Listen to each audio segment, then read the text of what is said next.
On January 1st, Susan, California will join more than a dozen states, including Texas, that recognize the dilemma of undocumented college students. They were all brought here as small children by their parents when they illegally entered the United States from Latin America, Eastern Europe, and Asia. The DREAM Act gives them a chance to apply for scholarships and grants at California's state-run colleges and universities as though they were here legally. The Supreme Court, and all the previous decisions recognize that students in California and in this nation have equal rights.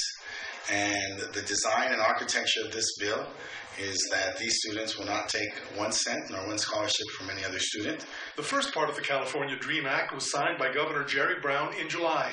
It allows undocumented students at community colleges, as well as the University of California and the California State University systems, to apply for privately funded grants and scholarships. The second part, signed today, allows them to apply for about $35 million in scholarships already planned for in the state budget. Despite all this, the DREAM Act is still in some ways an empty victory.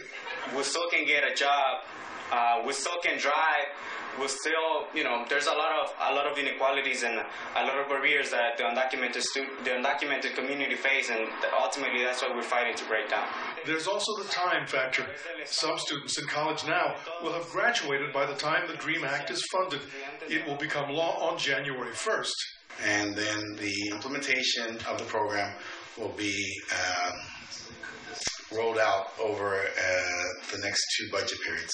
That means scholarship money won't be available until June 15, 2013 at the earliest. It just proves to us that when you stand up and fight for something and you're determined to win, you can achieve it.